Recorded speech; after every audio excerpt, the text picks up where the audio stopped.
All right. Well, good morning, everyone. My name is Eleanor Chatterton. I am the librarian at the St. Louis Public Library. And thanks for joining us for our first small business program of 2021. Um, Feel free to turn on your camera if you want. I see you've all got them off. Also, feel free to unmute yourself to ask questions or to use the chat. However you want to do it, we'll get your questions. But we are recording, and probably next week I will be sending out a link to this recording to all of you. And I will come back in at the end, reintroduce myself to anyone who joins us a little bit later, tell you about next month's program and drop a link to that in the chat, and tell you about some library resources. But for now, let me introduce our presenter, who is Amina Abdul Malik. She is a business counselor with the St. Louis Small Business Development Center. She specializes in startup services and business plan development. And today she is going to talk about cybersecurity. Thank you so much, Eleanor. Welcome to everyone. As Eleanor stated, feel free to turn on your cameras. Feel free to get interactive in the chat, unmute yourselves at any time. I am extremely informal, and I would love to see you all's faces and get active and engaged with you all. But thank you so much for that lovely introduction. As Eleanor stated, my name is Amina Abdul Malik, and I am one of the members of the counseling team of the St. Louis Small Business Development Center. How many of you all, and you can feel free to use the raise your hand feature, type in the chat, have any of you all ever heard of the Small Business Development Centers? And if not, I see, hey, Benedict, thanks for joining me. I see you have not. Just to give you a little bit of information about our organization and what we do, the SBDCs are a nationwide support organization for entrepreneurs such as yourselves. We support entrepreneurs through counseling and training across the nation. We assist clients with anything from writing a business plan to getting loan capital to grow their existing businesses. So small business is our lifeblood. We're not experts in everything, but we also are connected with all of the other helpful resource organizations that are around us, like the Grayfield or the Women's Business Centers, the Veteran Business Centers, and all of those general business support organizations. So we come together, provide you no-cost counseling to you as the business owner one-on-one, and we also provide free training classes such as this one today. So thank you all so much for joining me.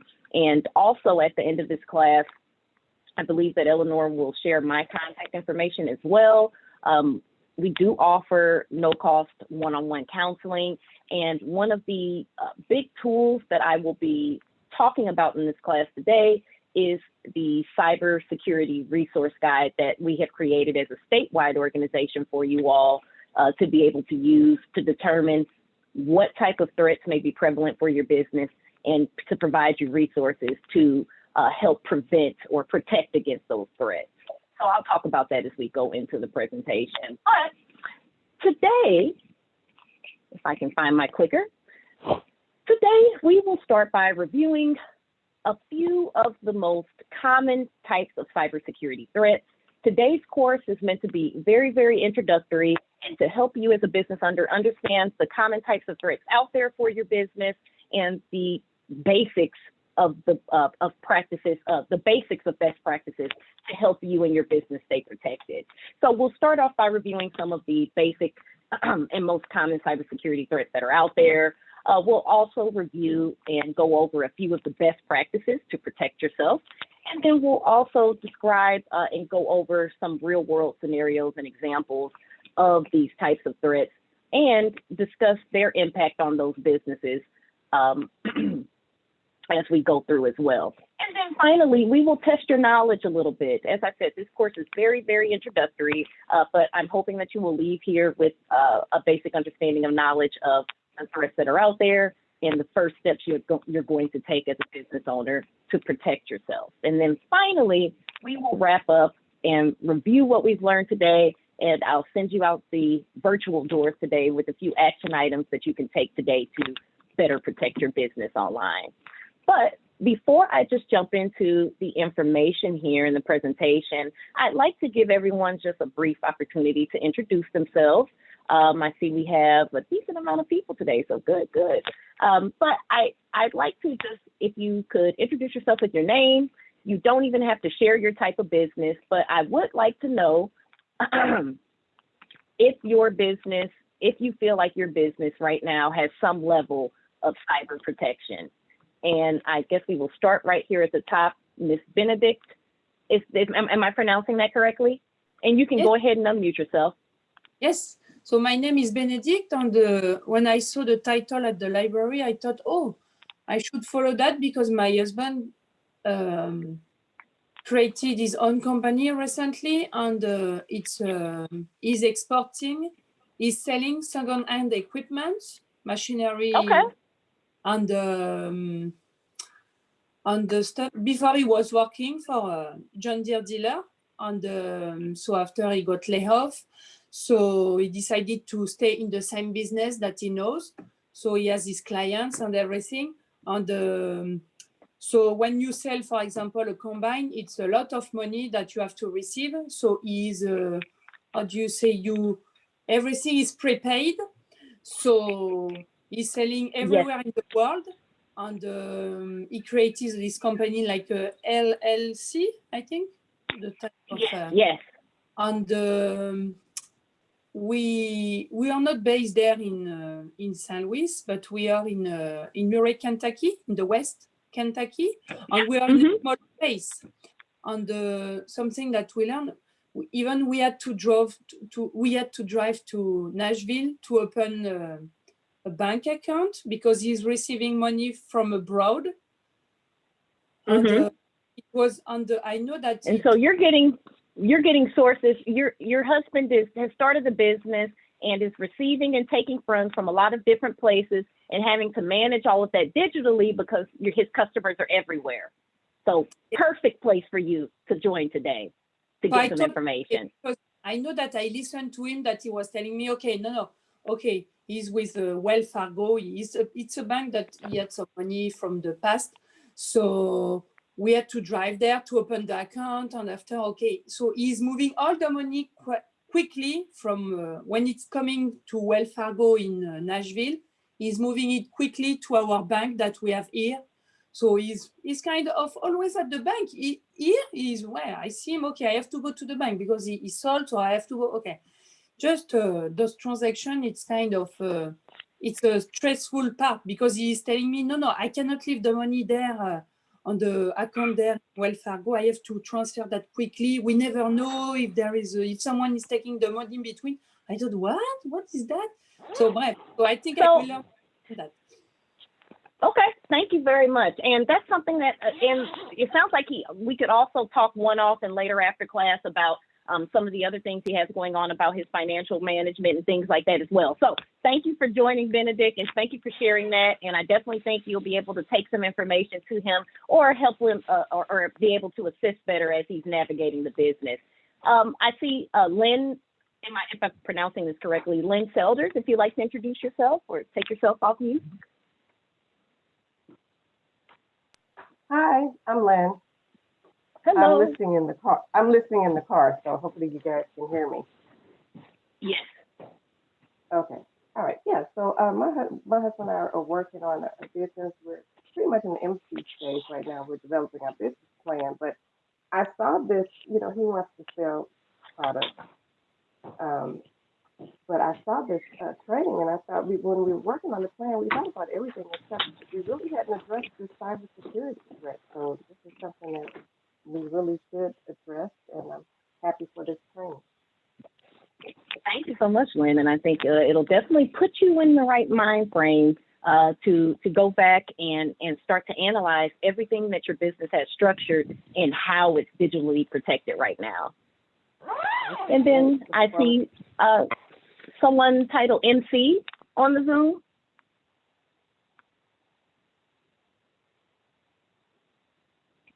And if not, we can, there you are.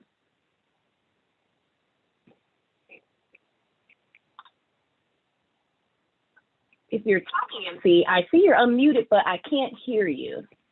Hello? Can you hear me? Yep. Yep, I can Okay, hear you I'm now. I sorry. see you're connected with your phone. Yes, and I do apologize. I am using the VPN, so it's not really showing my exact location. Oh, so you're already using some of those cybersecurity features. Okay. Oh yes. And so I'm in St. Louis, Missouri, and I have two sisters. One sister is a writer. She's writing her 6th book. I would like to assist her with marketing her books and assist her in, she's already with an online presence, but she doesn't fully understand cybersecurity as much as I do. Sometimes I think I'm somewhat paranoid about it and I need to relax a little more. And I also have a sister who's, she's just started a home baking cookie business, and it's really taken off, and I'm assisting her with marketing as well and accounting, and giving her tax information and so forth. But I would like to help assist her in developing her business too, not so much as assisting her baking cookies, but assisting her with expressing herself better in business. That is excellent. And these are all, and as Eleanor stated at the beginning of class, for those of you in the startup stage, that is kind of my area of expertise in general, relating to creating a marketing strategy, understanding how to best speak about your business and translate those features into benefits when you're speaking about your business. So these are definitely things that we could set up a one-on-one counseling session to discuss further, as well as the cybersecurity aspect of the businesses. And then I see, great. Thank you so much. And I see Melberton in the chat. Or Melber. There we go. Hi there. Hi, it's Marianne. So I'm not a small business. I work for the federal government, but the small companies that we regulate have a vulnerability where it comes to cybersecurity. So I was interested in hearing this discussion as to help me help guide them, on. And yes, because they're a tough group to, because they have, small staffs, fewer resources. So you have to make things very easy for them. And so I guess these small business development centers, that would be a resource for them from the cyber side of the house. And you know what? I'm so glad that you joined us, because actually this presentation is best for both of those audiences. Businesses who are trying to learn about cybersecurity, and also those who are trying to teach others about cybersecurity. So definitely, as my contact information is shared, Marianne, I'd love to touch base with you offline as well. And we could even discuss if you're needing this type of programming, or if you're needing someone to discuss this with your clients, that would be something I would be love to talk to you about as well. Terrific, thank you. Thank you for joining us. And then the last two I see Adjoa, and I might be pronouncing this incorrectly, so please let me know. Adjoa Williams.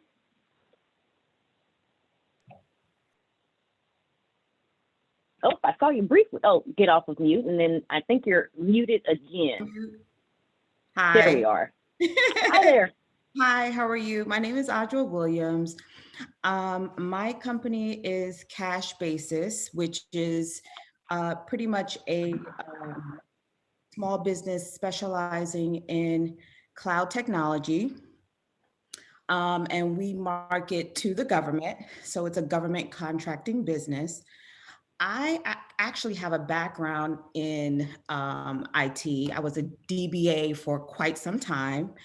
And I'm now kind of transitioning into the business space, trying to get and merge that technical knowledge with, that business acumen that you need to have. So I'm trying to do those things. And it's hard to try to transition from an employee into the business person. So I'm just trying to gather and, merge those two areas and get as much information as possible. I actually just earned a security cert, CISSP.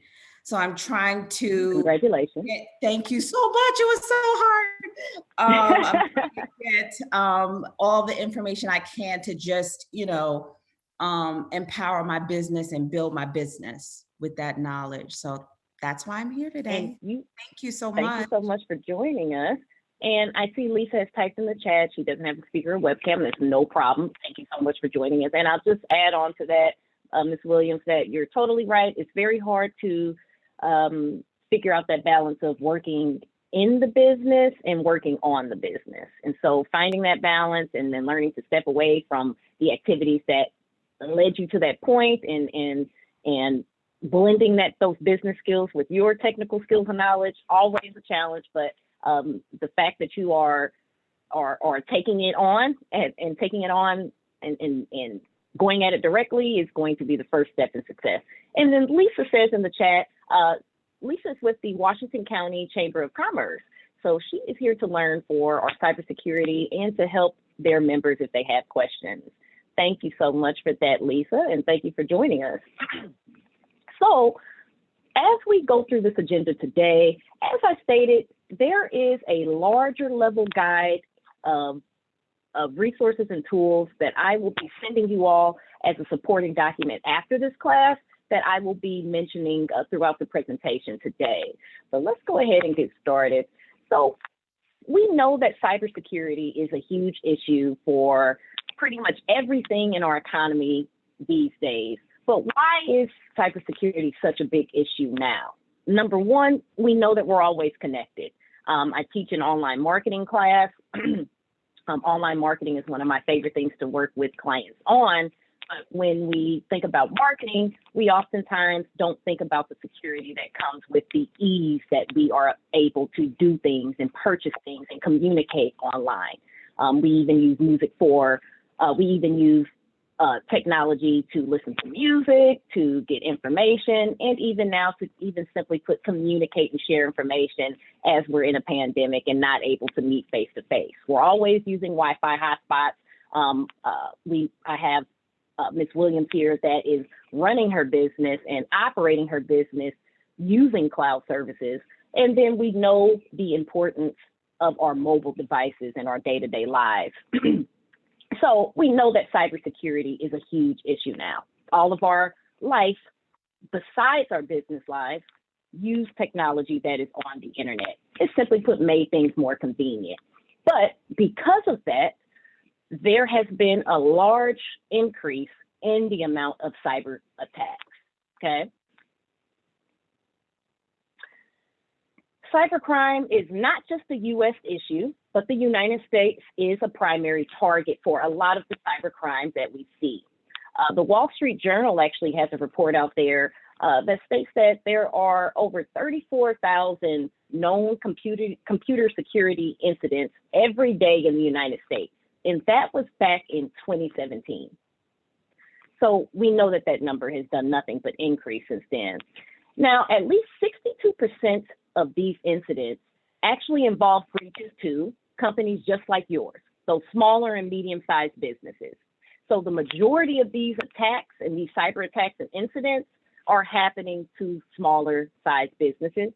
And that's due to something that I think Mary Ann just alluded to in her interaction as a government employee, that smaller businesses typically have less technology sophistication that larger companies have. They may even have less resources and less time even to focus on their cybersecurity. So 75% of these attacks that happen in the cyberspace are actually criminal in nature. They're not just for fun or for a noble reason. These attacks are generally criminal in nature. Now, in this presentation and just in your learning of cybersecurity, you might hear the term cyber attack and cyber incident used interchangeably.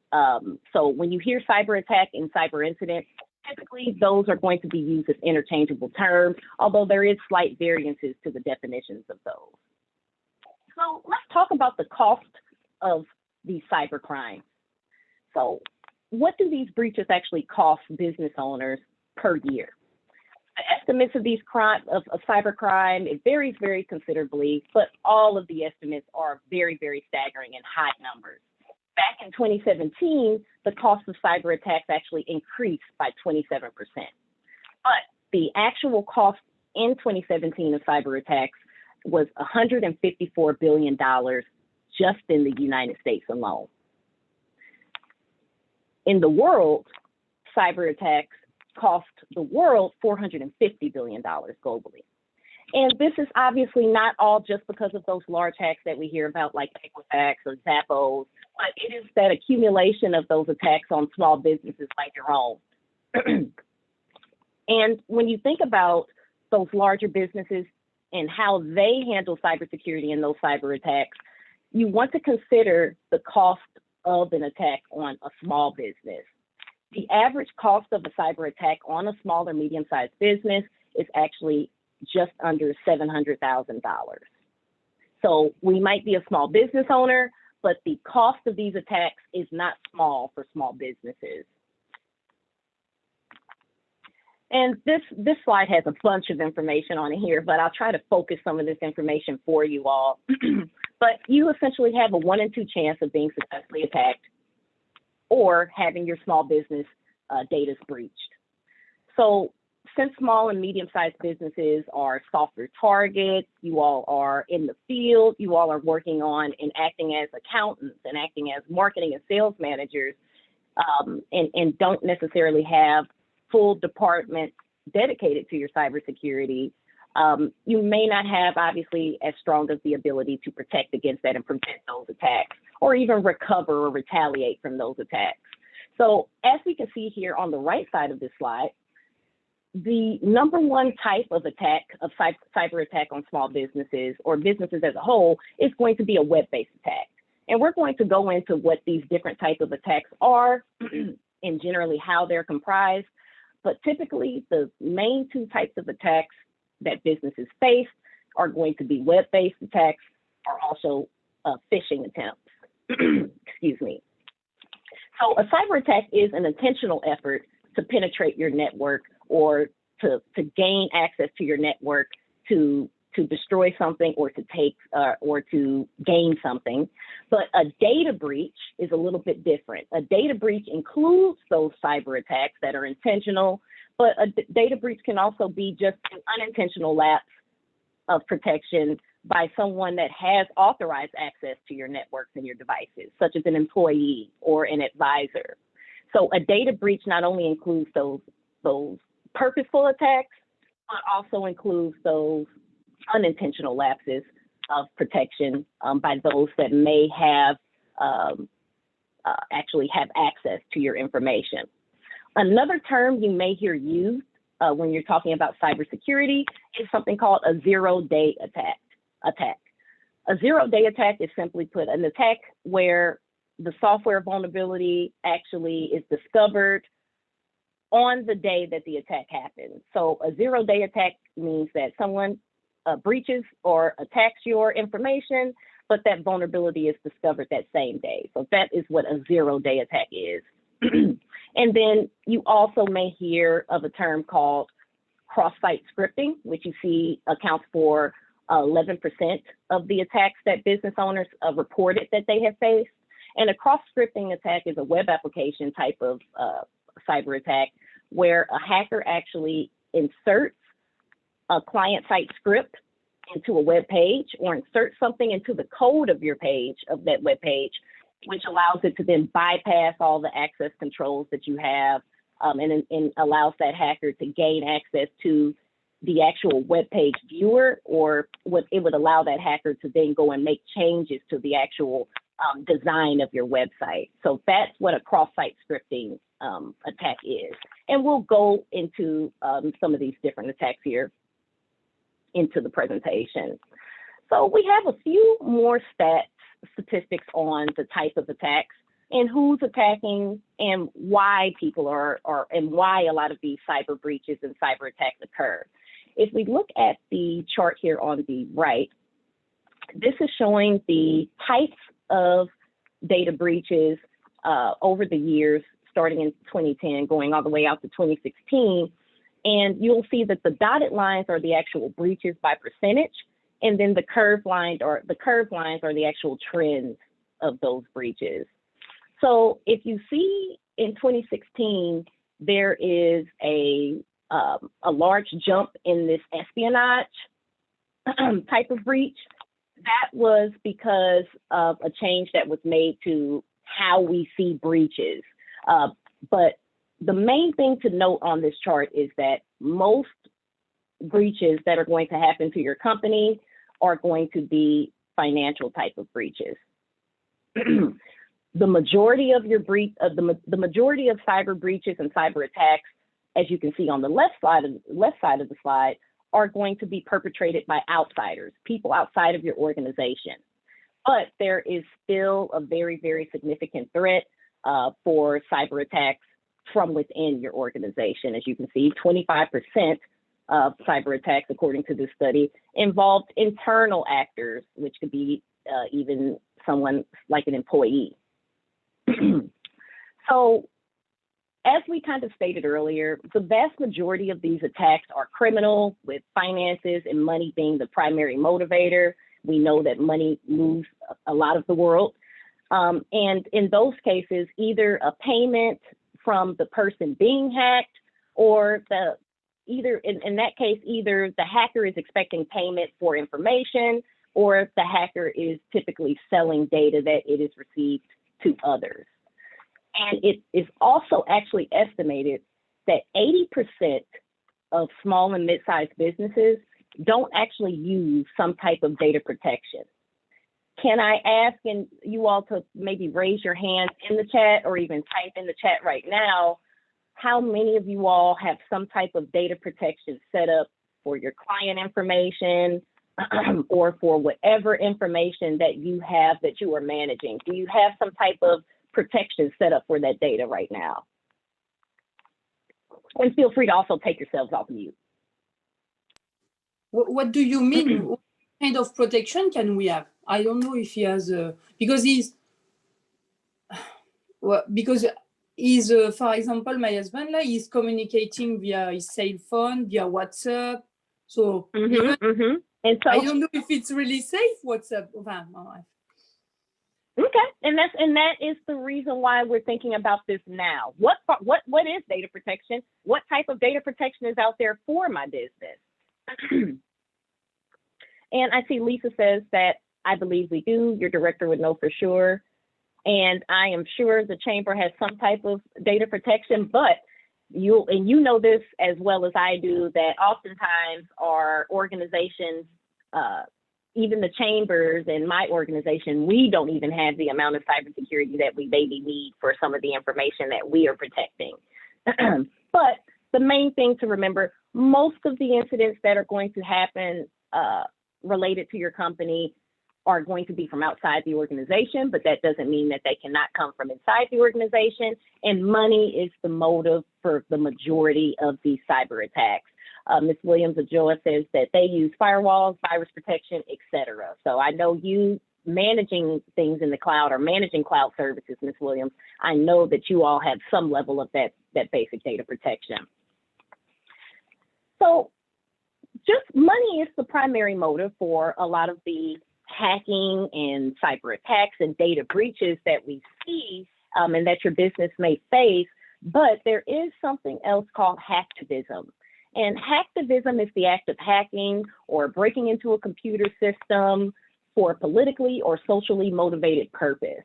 You may have heard of the organization or group called Anonymous, but an individual who is acting with under some type of essence of noble cause is a hacktivist, or individual who performs that act of hacktivism. So sometimes, and this may not be as large of a factor for your small business, but you still want to understand that hacktivism is a thing. And just because you are a small business does not mean that you are immune from those socially or politically motivated attacks. This next slide kind of goes into a little bit more information about the cost of cyber attacks for small businesses And cybersecurity is really a matter of survival for you and your business, because a successful cyber attack can actually literally kill the business. Excuse me. 60% of companies who are cyber attacked or breached never recover.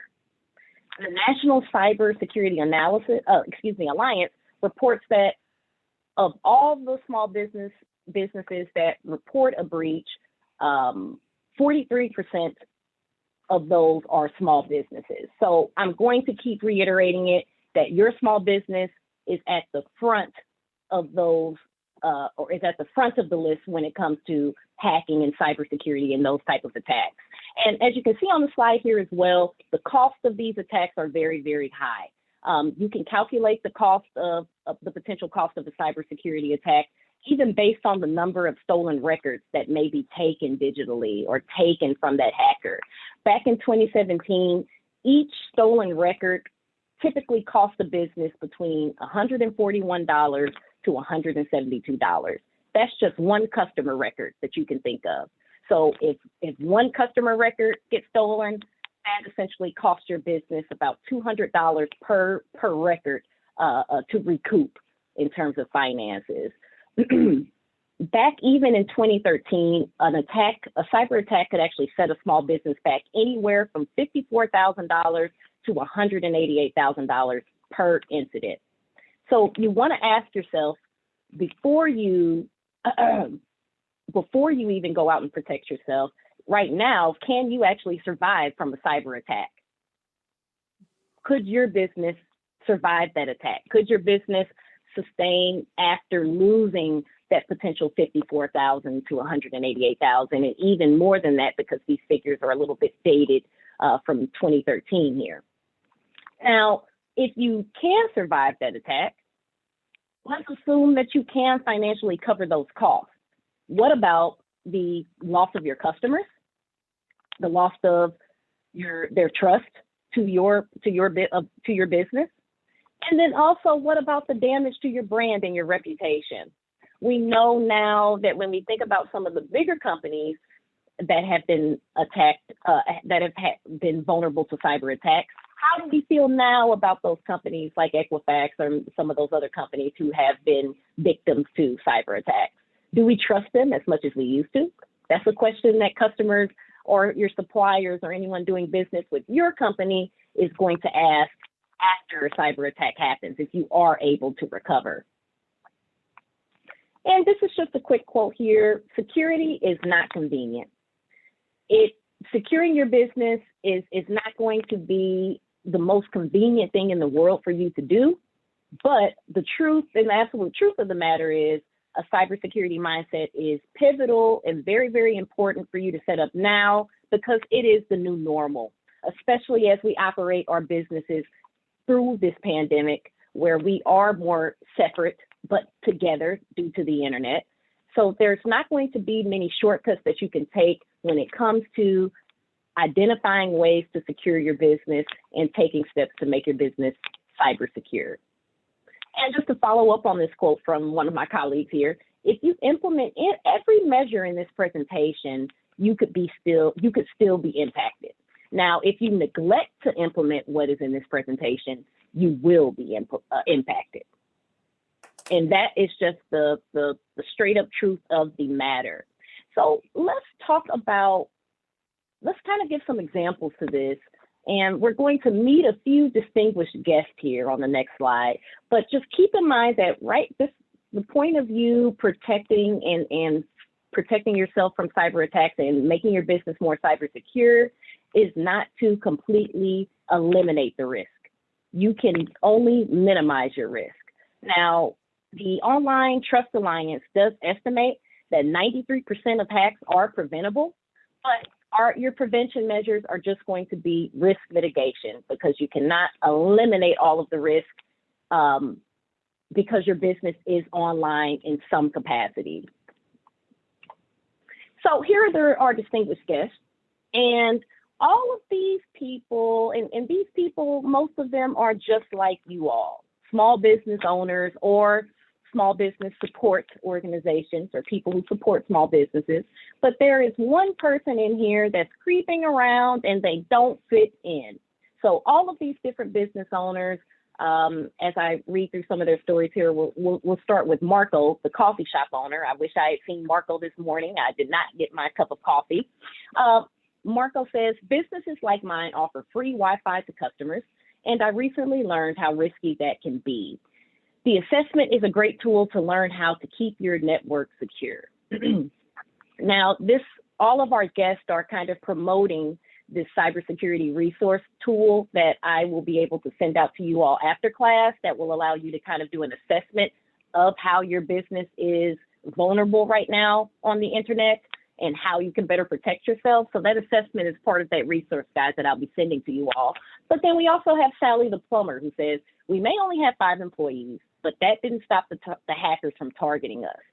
In the assessment that she took, she shared several best practices that she learned after their database was hacked. And let's go over to Ashley, the hacker herself here, the black hat hacker, who says, most small businesses think they are too small to be a target and don't protect themselves. If you did not take that assessment, thank you. Your business will be on my radar to hack. So learn from Ashley here. Make sure that you are like Jeff, Sally, and Marco here, who have taken the small business big threat assessment and learned exactly where their vulnerabilities are for cybersecurity. And so I will, like I said, be sending out that risk assessment, and it also includes more information on these challenges and tools to kind of help you get set up for cybersecurity in that guide there after class. Let's talk a little bit about social engineering.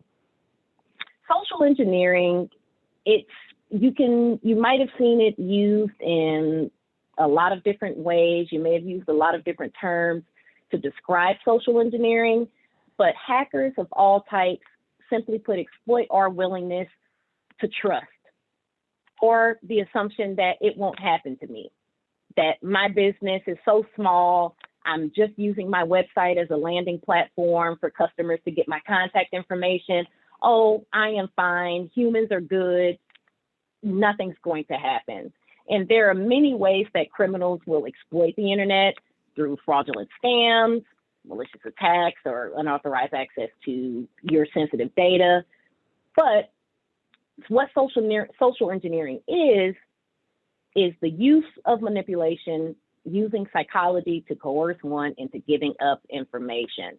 And so there are a lot of ways that social engineering happens when we think about cybersecurity. And the main ways are these 4 that you see here. So the most common types of social engineering, or when hackers or people who are using cyber attacks use social engineering, is phishing. So phishing scams are the most common type of scam that you'll see. And these types of scams typically use things like false email addresses, text messages, even chats or social media messages, which may seem like they come from a reputable organization or individual, like even your bank. I'm getting a lot of these from PayPal recently, and Apple, even though it's not from PayPal or Apple, or even your favorite charity. The messages typically can be very realistic, and that makes it very hard to realize that they aren't legitimate. In a phishing scam, those messages typically entice you to give out some type of sensitive information, like an account number or password, or it might ask you to call in or call a number or click a link that goes to a fake web page where you're asked to reveal even more personal data or information. Now, outside of phishing, you have something a little bit more precise called spear phishing, which is where they're getting even more targeted with the phishing attempt. And spear phishing is just a more targeted type of phishing scam. It's pretty much the same as phishing, someone emailing you, reaching out to you in some capacity, using the internet, but adding on the appearance that it is coming from someone that you know, okay? So they are saying that, oh, it's Tom from your local credit union that you had a 20-year banking relationship with reaching out to you. And that obviously helps to lower your suspicion and makes it more likely that you will respond to them. We also have baiting, and baiting is using the promise of an incentive for gathering more information, saying that if you you get a free movie card, a free gift card, even free money, just for the promise of giving out your name, a name, address, or some type of personal information. And then you also have impersonation or tailgating. So impersonation is a physical issue. So physical impersonation is obviously one component of that, but also impersonation does happen online. People will email impersonating someone else's identity to typically get access to personal information or access to a virtual secure area. And these are just some of the common types of social engineering, but social engineering is one of the easiest one of the easiest ways that hackers penetrate our cybersecurity as business owners. And I see here that Marco from the coffee shop here is saying that phishing got them last week. They thought that, and this is the coffee shop owner here, Marco thought that they received a message from their supplier asking them to update their password at the coffee shop. And then it ended up being a phishing attempt, and them most likely then having to pay money to get all of those passwords reset and to get everything in their system back in sync with that supplier after that one email. And so that's another aspect of cost for your small business, is not only the cost of having to make those password changes or secure that sensitive information, but also the time cost and the effort cost. So cost is not just money, cost is also time and effort. And that will take you into your marketing as well when you're thinking about your customers and what they desire. So what is malware?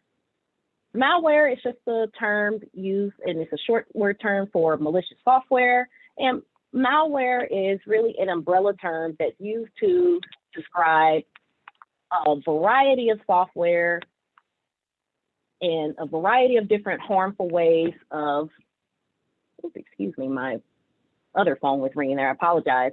But malware is simply put a term used to describe a variety of harmful and intrusive software. So this can include computer viruses. You may have heard of those things called Trojan horses on your computer, or ransomware.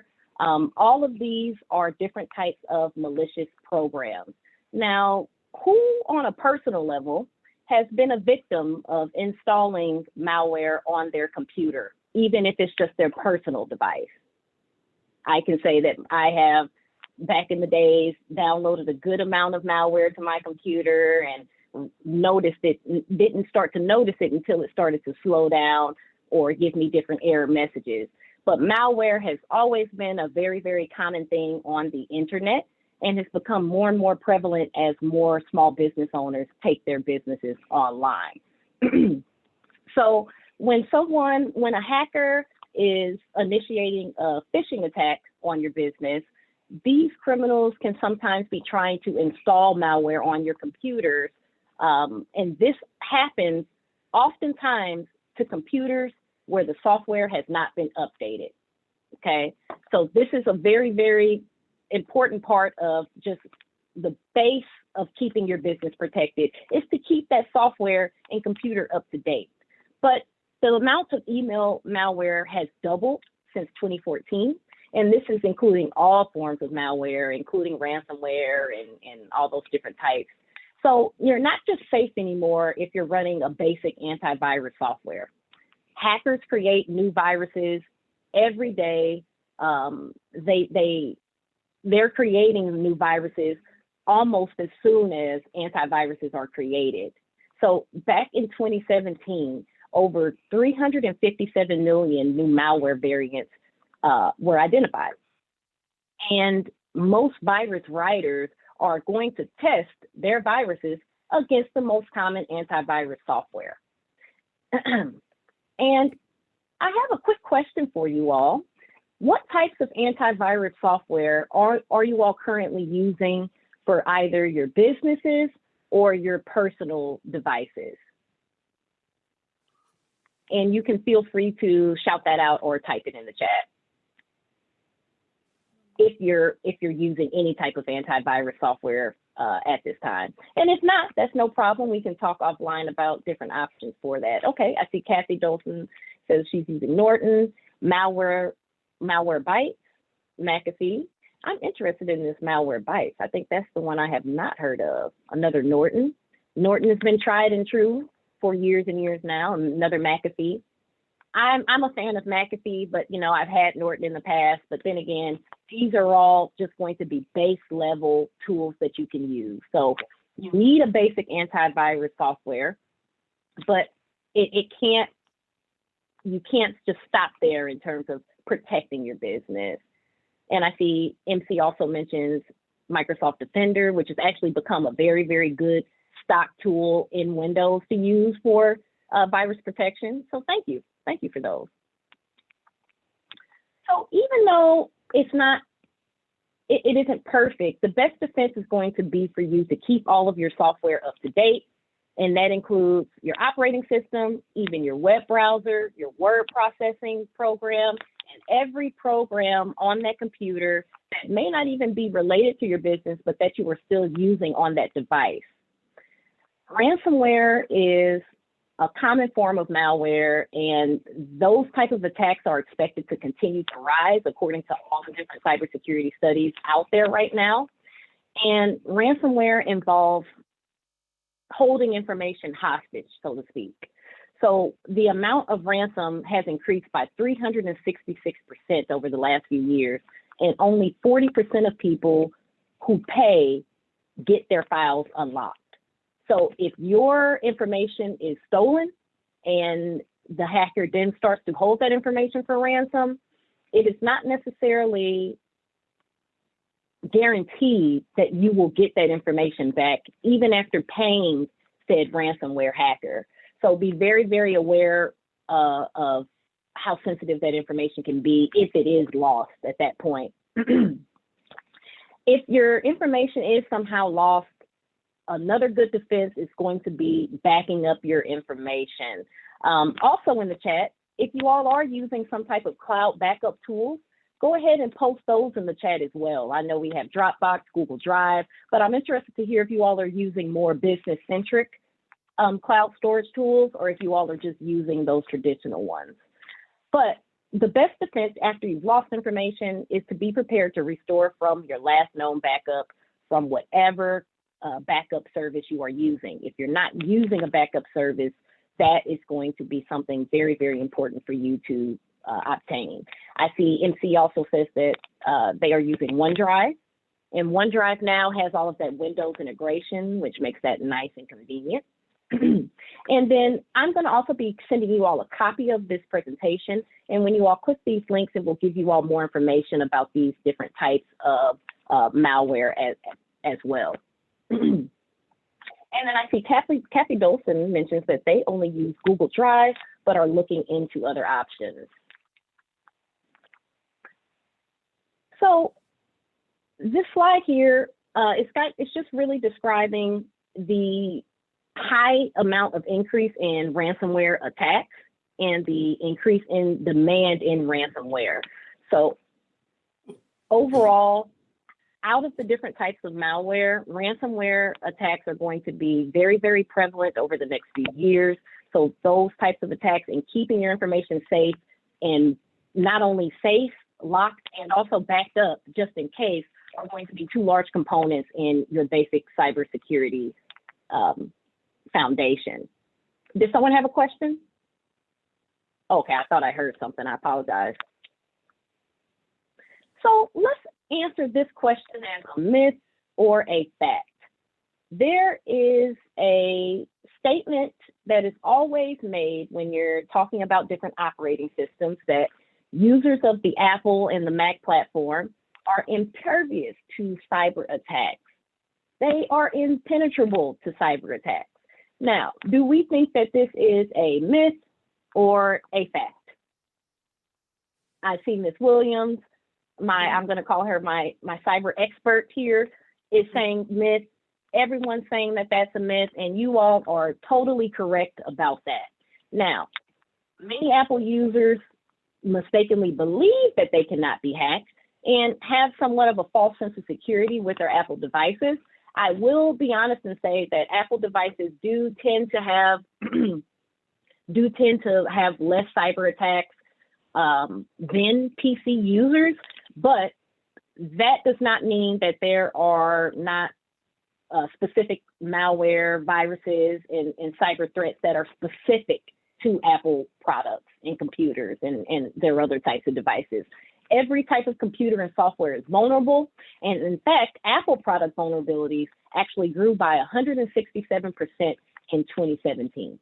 Okay, so Apple is also growing more vulnerable, and that's because more and more Apple products are being used. And so as more and more Apple products are being used, those products become more attractive to figure out for hackers. So one thing is, I know some people that run their business from a Mac computer and just don't have any security software. And if you don't have any security software, you may never even know if your data was hacked, okay? So for those who are using Apple products, it's not necessarily the end-all be-all for your cybersecurity. Now, before we jump into the next section where we talk about the ways we can protect ourselves from these common types of attacks, let's take a little bit of a quick quiz. And the first question here, why is cybersecurity such a concern these days? A, there are more rotten people in society today. B, we are always connected. C, being a hacker is cool. Or D, both A and B. And the correct answer for this question, we all know, is just B. Our always on and connected society has left us more vulnerable for these types of attacks. And the more connected we become on the internet, the more secure our data needs to be in order to be protected and to keep your customers' information and data protected. Next question on here. How might malware end up installed on your computer? Now, answer A is you opened an email attachment and nothing seems to happen. Answer B, your computer seems slower than it used to be. Answer C, you took a survey from a website that offered a gift card for doing so. Or answer D, A and C. So what are you all's thoughts on how might malware end up on your computer? And I see a couple of answers of D here in the chat from Kathy and Lynn. And if that is the thought process, you all are correct. The answer is D. Opening something, whether that be an email attachment or a picture or something, a link, or you click the link, opening something is how malware typically infects your computer. And also another telltale sign is your computer running slower than it used to be without you installing anything new. So great job on that, on those answers. Now let's talk about some protection best practices for you all. Now, this whole entire presentation could be just about best practices for your cybersecurity. But today, this is very introductory level, and we're going to focus on some of the key tactics that are absolutely essential to creating your baseline cybersecurity protection plan. Now, as I stated before a few slides back, nearly 93% of cybersecurity breaches could have been avoided with the implementation of simple controls and security best practices. So if you take the time out now to be safe when you're connecting your business to the internet, it could help protect you and save you thousands of dollars in the future. So some of the best practices to protect yourself at a minimum level, and this slide could be pages and pages and pages of information, but these are just going to be the key minimum practices that you need to take, include installing your updates for all of your different software, as well as your computer and those other devices. Software companies send you regular updates. I know that because I often dismiss those updates until the last possible minute, until they don't allow me to use the device until I update. So software companies are sending you those updates for a reason. I know that they can be annoying for even people like myself, but realize that hackers have software that actually looks across the internet to find the computers that aren't updated with the latest software. So if your software and your computer is not up to date, hackers could be targeting those devices specifically because they aren't up to date with the latest software.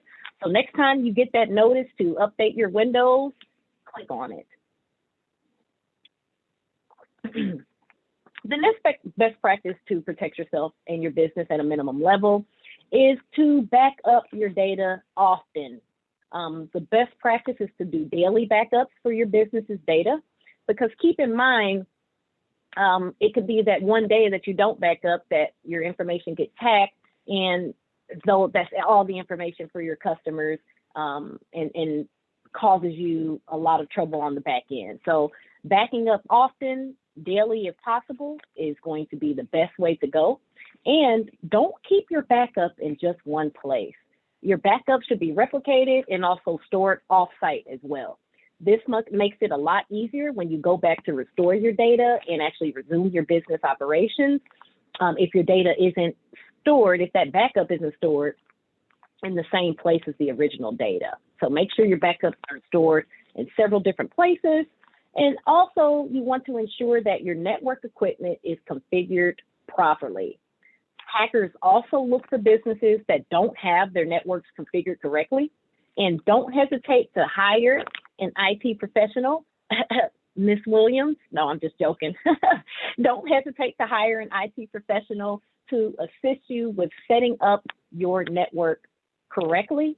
And it doesn't mean that you have to keep one on retainer or hire an IT professional for every type of business if you're a bakery, but you may want to hire a professional in the beginning to help you get that set up and help you have an understanding of how your network and its equipment is going to function. And can I just add one little thing, Amina? Yes. To this, as we all work from home, we're all on the same network. It's so important that you're saying this, because all of our kids' devices are connected to ours. So it's important to kind of separate and segregate networks. So your kids might have a separate network, and just think of it that way. Your architecture at home is so important to keep you safe. Okay, I'm done.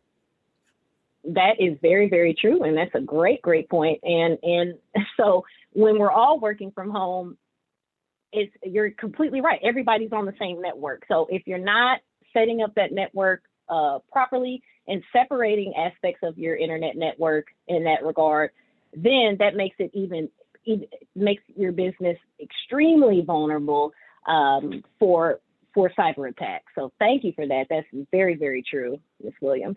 Also, make sure that you are keeping your antivirus and your tools for your cybersecurity up to date. So protecting your computer system, it takes more than one tool to keep your whole system safe, okay? So keeping your antivirus and your malware programs up to date is very, very important, because the malware software, the antivirus software, a firewall if you have it, your router, all of those things work together to block hackers from your computer system. So if one part of your cybersecurity system is vulnerable, that makes the entire system vulnerable, okay? And in terms of firewalls, that's something that we also recommend should be installed by a professional, but you want to try to make it as difficult as you can for someone to steal your information. And that leads me to the fifth best practice to protect yourself, which is making your credentials difficult to steal, okay? And we've all seen this, because nowadays when you go and create accounts on different platforms, they're already making you make your password more challenging. So they're trying to help you help yourself. But when you're making credentials, especially for your business, they need to be long, hard to guess, and something that's not easy for someone to try to figure out. Now, one thing that a lot of small business users don't think of, owners don't think about when they're communicating with their customers is an acceptable use policy. An acceptable use policy protects your business by establishing boundaries on how your employees use their business technology. Okay, so developing and enforcing an acceptable use policy helps protect your company from your employees.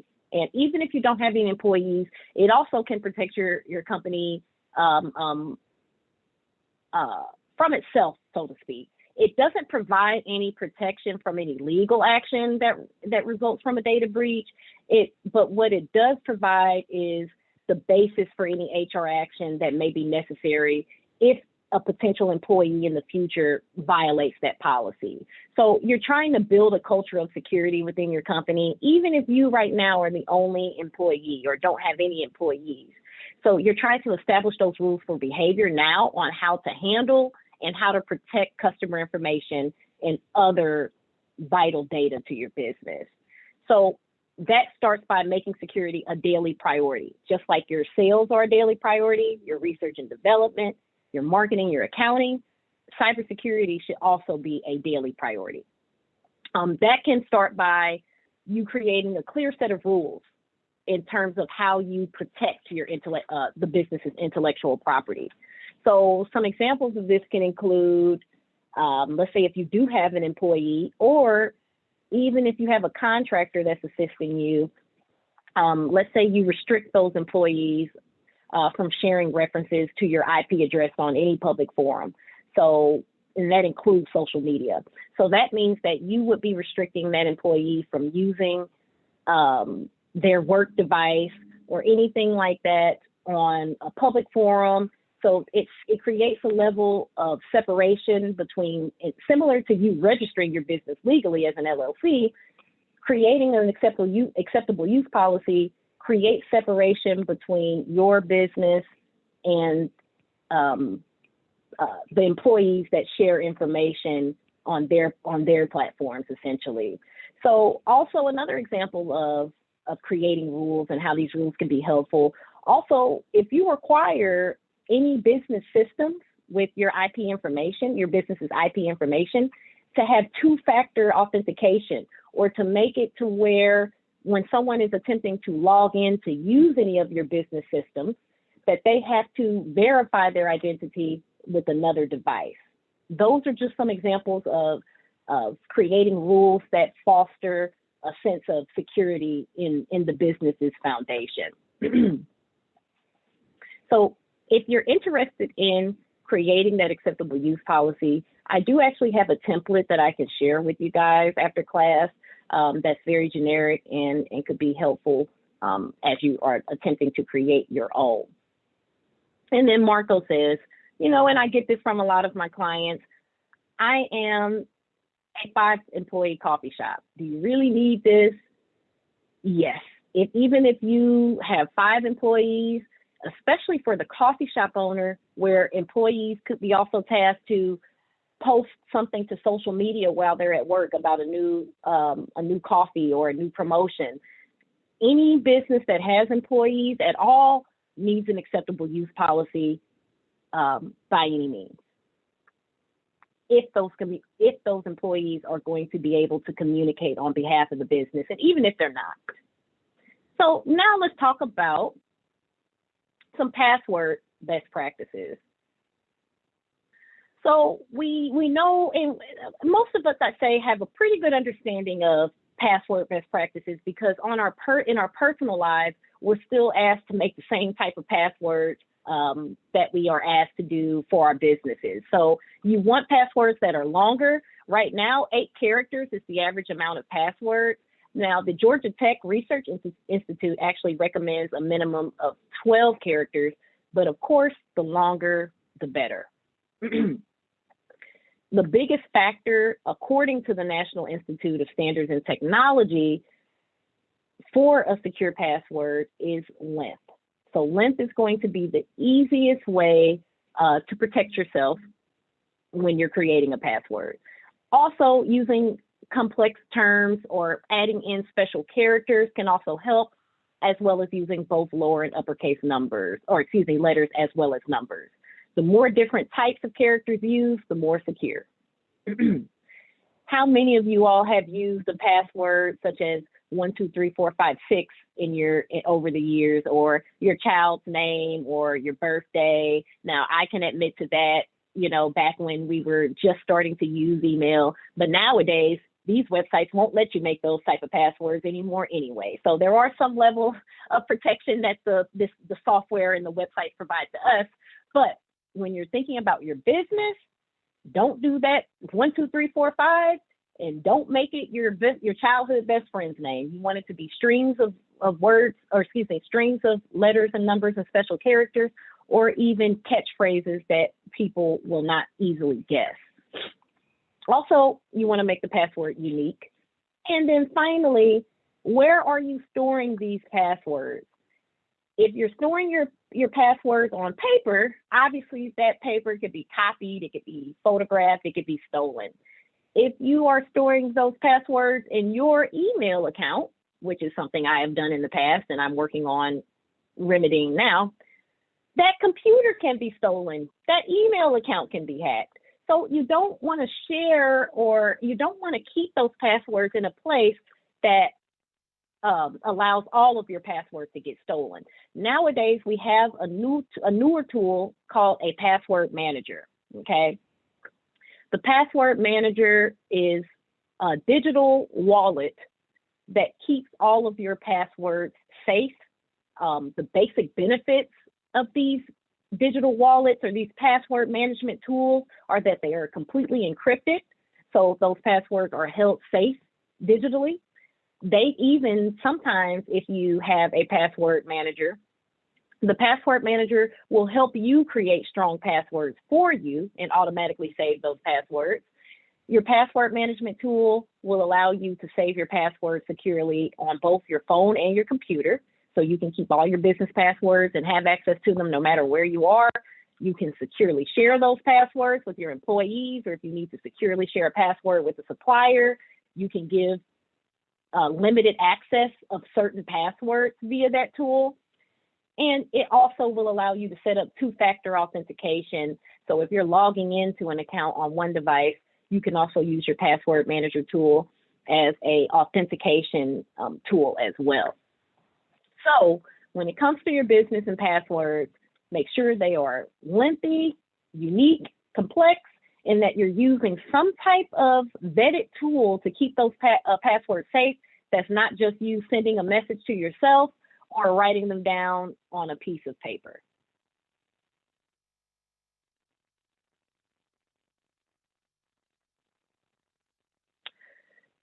We're going to talk a little bit about physical security, because physical security, even though it is not the same thing as cybersecurity, but physical security and neglecting your basic physical security in your business can place your entire network and your data at risk.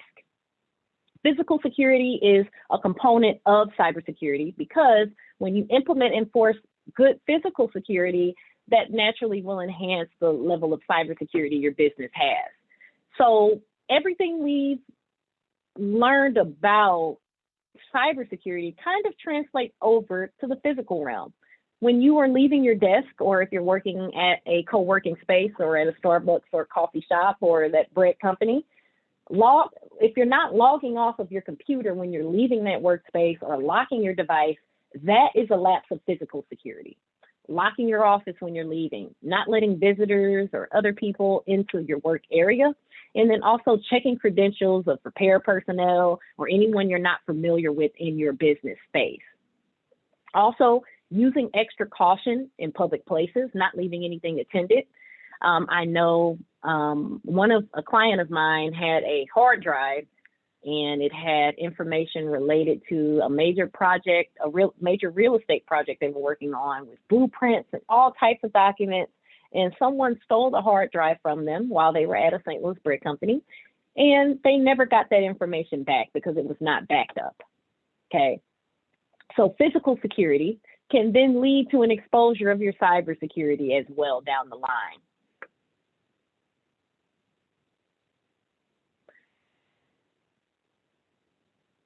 When you have an ex-employee, it's very important that you remember or set some type of standards up for what to do when an employee leaves your organization. So you're going to need to take multiple steps to protect your network and its data when an employee leaves. The first thing you want to do is change all the passwords.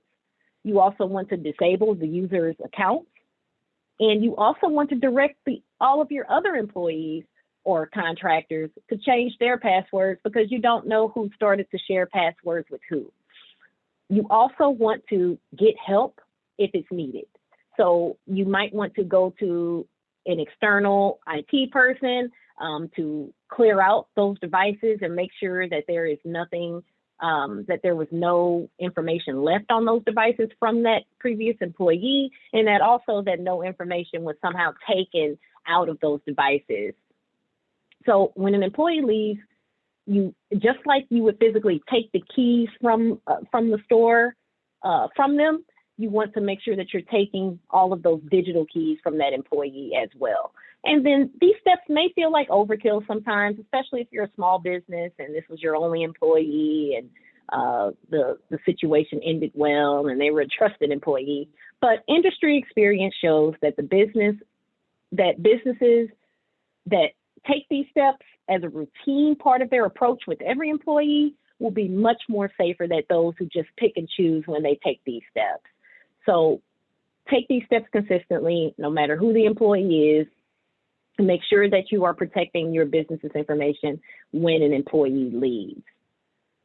We talked a little bit about the cloud earlier today, and I want to kind of discuss with you all how the cloud has become relevant in terms of cybersecurity. So IoT is short for Internet of Things. So the Internet of Things refers to the ever-growing network of physical objects that feature an IP address for interactivity or internet connectivity, and then the communication that occurs between the different objects and all of these other internet-enabled devices and systems. So Internet of Things involves how this growing network of physical devices and the non-physical people using them interact and communicate with each other.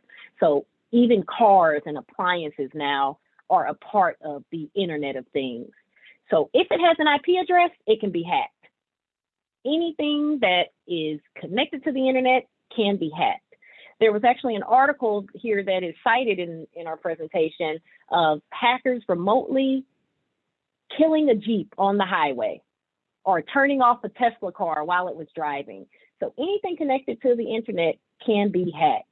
And many of our online services that we use for our business, even QuickBooks for our accounting, these CRM platforms where we're storing client information and data are now hosted in the cloud. So risk no longer has physical boundaries. So now security has to be the same, no matter if it's physical security and you're keeping everything in a locked file folder, as well as the information that's stored digitally in the cloud. So everything needs to be secured in the same way. Those systems that store your information in the cloud are at risk for being hacked. So cloud hacking is expected to increase as the amount of cloud-based services continue to increase.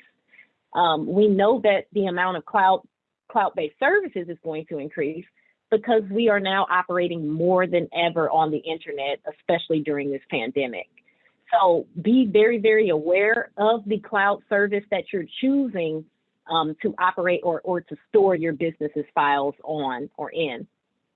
So I mentioned two-factor authentication before, but one of the best ways to keep your cloud information secure, as well as your mobile information, is to use that two-factor authentication, which means that you have to verify your identity by having access to another type of device there that verifies that you are who you say you are.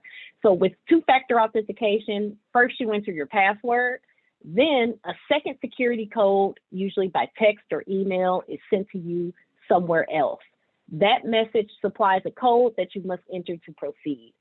Typically, two-factor authentication helps block hackers from stealing your information because they would need both your password that they've already hacked that, but they would need access to the source of the second code, which is usually being sent to a device that you have access to. So the two-factor authentication code, wherever you can set that up, whether it be in the cloud, on your mobile device, on your computer, you want to have that set up on all of your different devices and all of your different digital platforms or software that you're using for your business. Mobile devices are a brand new set of targets for hackers and those people engaging in cyber attacks. We know the number of attacks on mobile systems are increasing, and mobile malware is mostly typically financially motivated as well. They use, monetization methods such as sending baiting or phishing text message. They send advertisement, click fraud, where if you click a link, they're advertising something and it takes you to somewhere else. And they also use ransomware by hacking into your mobile device and taking information from it and attempting to sell it back to you. If you look at the graphic on the bottom left of the slide, you'll see that back in 2015, there were actually more vulnerabilities or a higher number of vulnerabilities reported on iOS versus Android, but that actually has flipped over now to being just about split in terms of vulnerabilities between operating systems. So that means that both operating systems are vulnerable to these types of attacks. And so if you are using your mobile device for your business to do accounting, sales, marketing, anything, that the same type of cyber secure practices need to be in place as if you were on your desktop. And you can see on the right here that the amount of malware detections per year has increased over tenfold year over year from 2015 to 2016. It's doubled. Best practices for Wi-Fi use. You see here that our hacker, I think her name was Angela, is lurking around on this public Wi-Fi network, and she states that it is a target-rich environment. And yes, hackers love public Wi-Fi networks because they are wide open. So best practices for your public Wi-Fi use is to not search for anything of value related to your business when on public Wi-Fi networks. So you want to try to minimize, if not completely refrain from doing anything that involves sensitive data, such as credit card or bank information, or accessing customer information, or interacting with customers or corresponding with them. Just like your computer, a firewall can be actually installed on your mobile device that tries to block those attacks. And if possible, you want to use a VPN, which is a virtual private network, for any type of business connectivity needs while you are connected to a public Wi-Fi network. So a virtual private network, and one of our participants here is using that today, allows you to mask your computer's location, its digital location. So when you use the internet and you go to a website, it knows your computer's identification address and understands the general location of where it is physically. When you use a VPN, you can mask that location to where your computer identity is not seen when browsing the internet and going to those different websites. So that's the purpose of a VPN. VPNs can, in some cases, slow down the performance of your devices if not used correctly, and they don't necessarily need to be used 100% of the time. But if you are on public Wi-Fi, that is definitely a best practice to use a VPN or virtual private network. So you don't want to search for anything of value or anything personal while you're on public Wi-Fi, and obviously make sure that once you're logging off of or once you're leaving your computer, if you step away for a refill while you're out, that you're securing your devices as well. Social media has become a big part of a lot of small businesses, even ones that are not necessarily front-facing or selling a product specifically. So social media, we know, is not just for personal use anymore. Social media has become a mainstream way of marketing your business. And with that, it's become another portal for hackers to gain your business information as well through Facebook, Twitter, YouTube, Instagram, and all of those other social sites. So let's learn a little bit about securing your social media. So since social media has become such a primary marketing tool to help communicate with your employees as well as your customers, you have to protect access to your social media accounts in order to protect your business from cyber attacks as a whole. Number one, your acceptable use policy that we talked about you creating here should always address social media.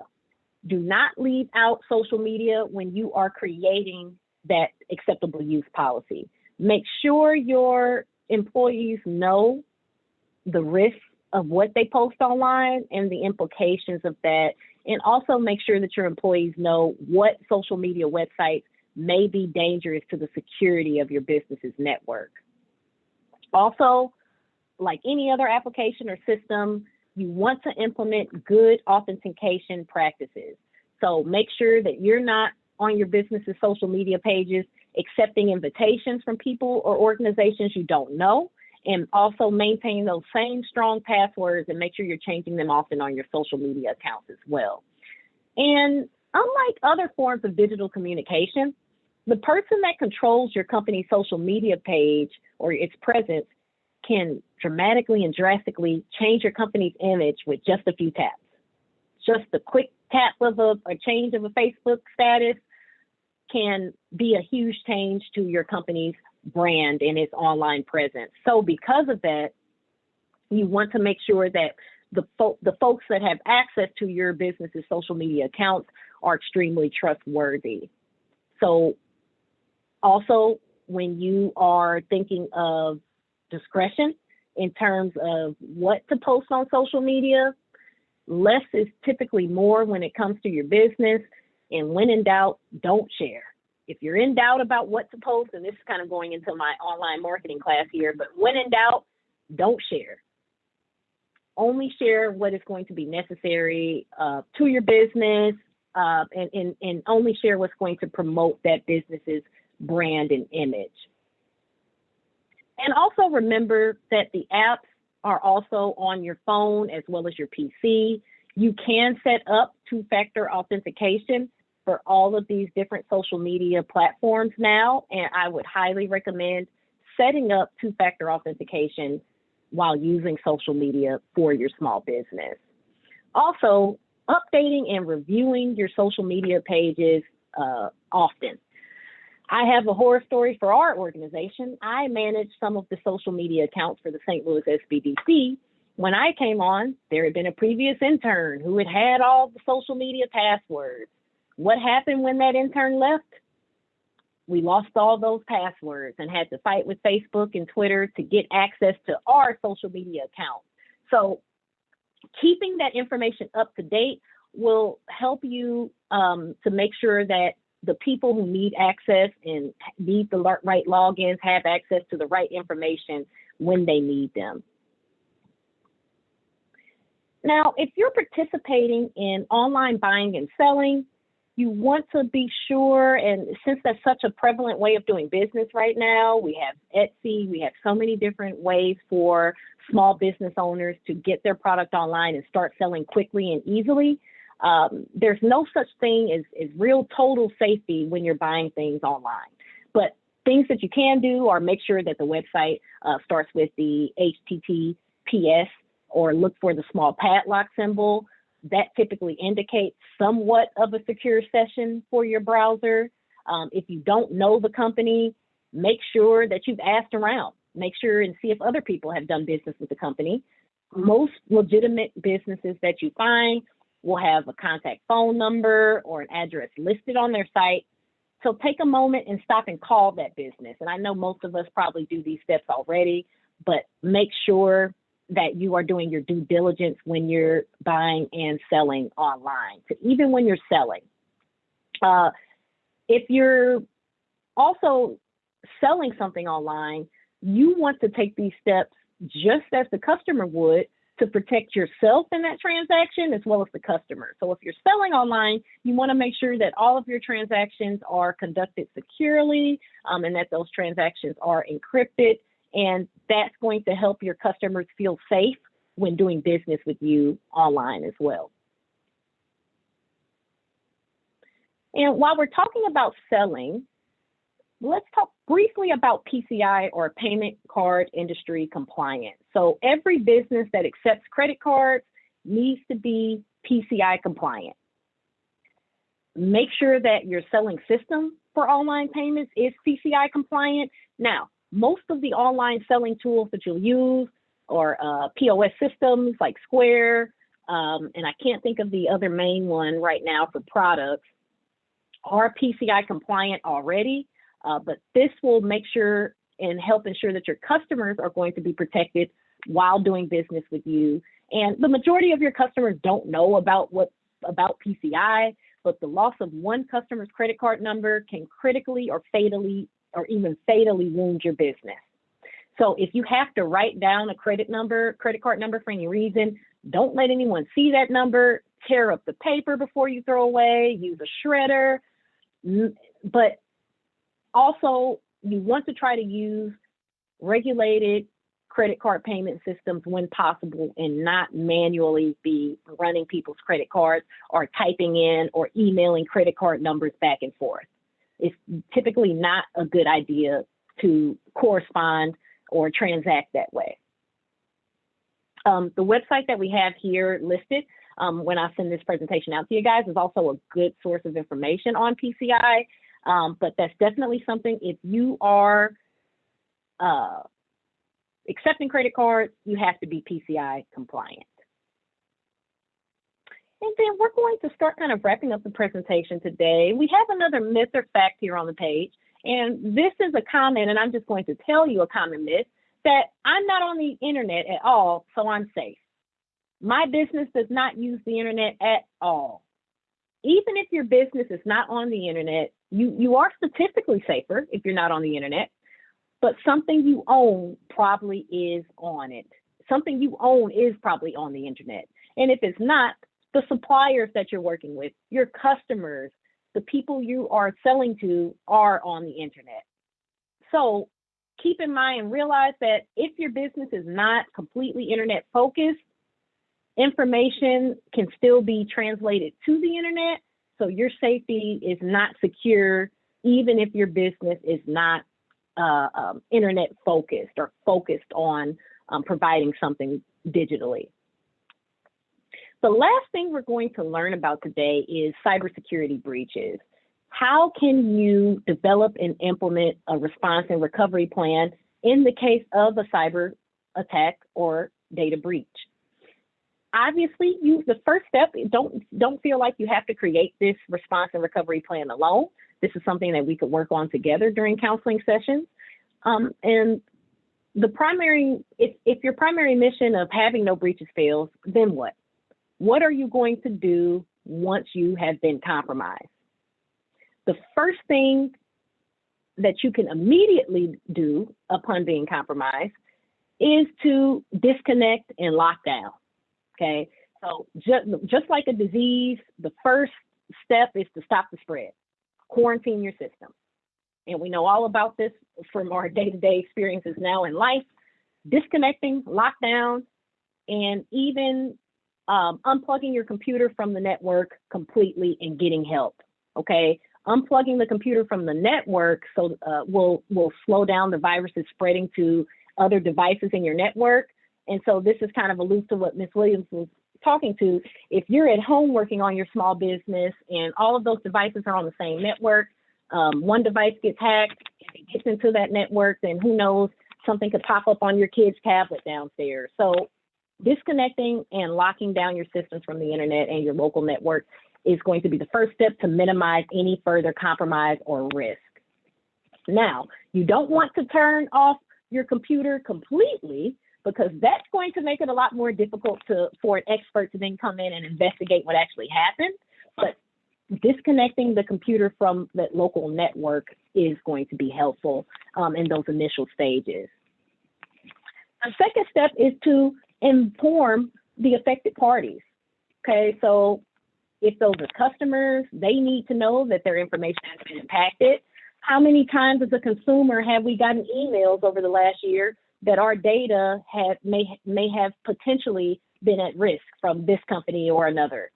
So you want to make sure that all of the potentially affected parties, including your customers, are made aware of any potential compromise to their information.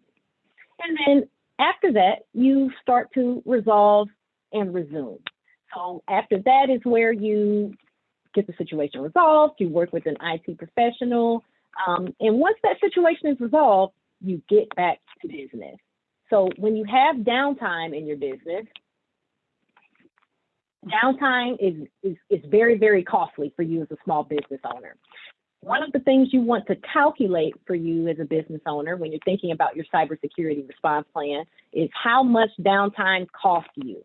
And there are several different ways that you can calculate the potential cost of downtime, but the number may surprise you all how much it's costing your business if everything's shut down for an hour of time. Another way to help this is to back up those files frequently so that you can restore any data that you potentially lose to that virus. One of our distinguished guests here says that she learned that her business takes about cost her $500 an hour to be down. So figuring out those costs is going to help you understand how much there is to lose when you are creating that response plan. So we look at these big companies here, Equifax, Target, all of these companies fail to protect themselves adequately from a cyber attack. Equifax failed to install a software patch to correct a vulnerability that was identified back in March of 2017. They were hacked in May. They didn't report that hack until July. If you remember that time period, several of my friends and family members had their credit froze.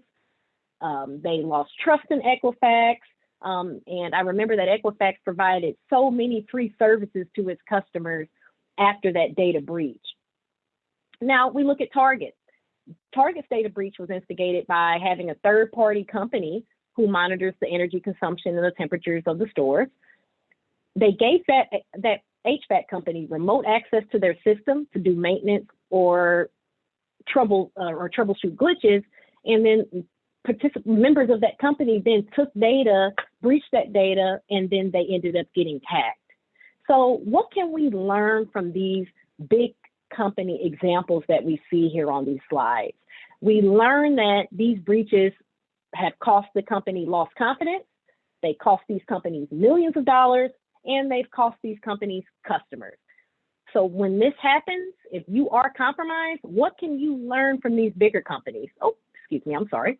The first thing that you can learn is you have to own up to it, accept that it happened, accept responsibility, and move forward. Fixing the situation fast is always going to help your status, and then try to prevent it from happening again. Now, when it comes to cybersecurity, you're always trying to mitigate risk, you're trying to lower your risk, but it may not be possible to completely eliminate it, but you can do your best to prevent this type of attack.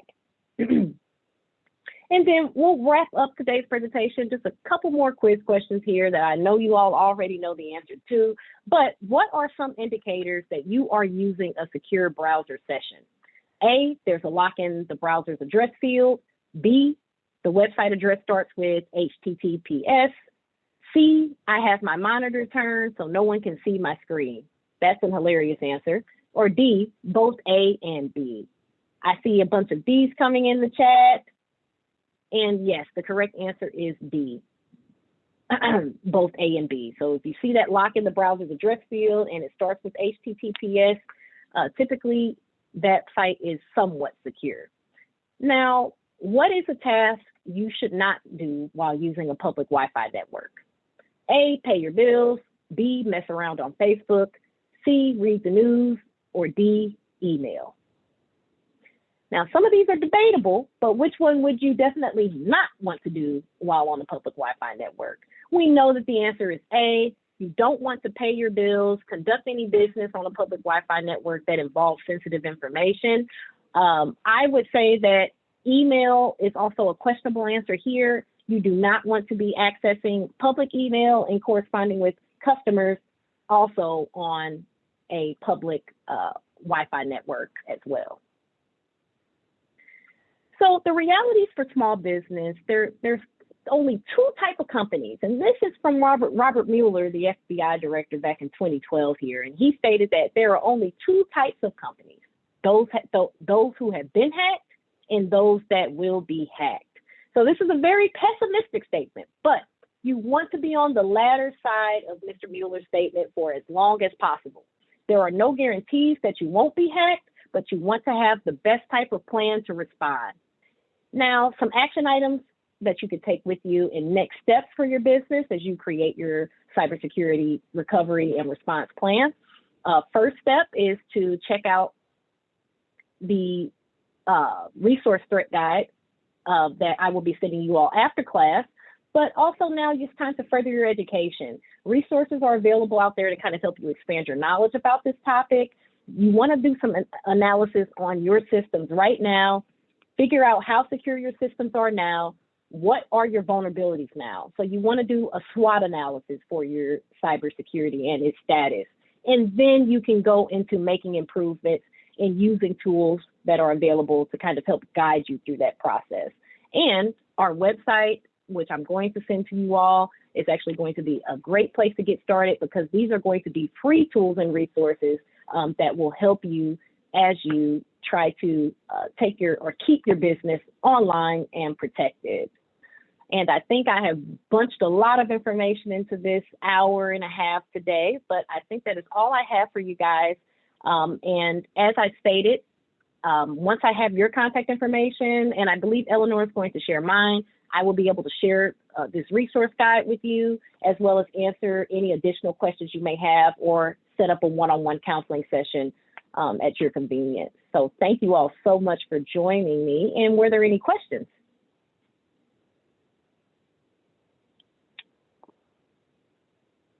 All righty, well then I will hand it back over to Eleanor, and thank you all so much. Thank you, Amina. This was a great presentation, and thank you everyone for showing up. I'm going to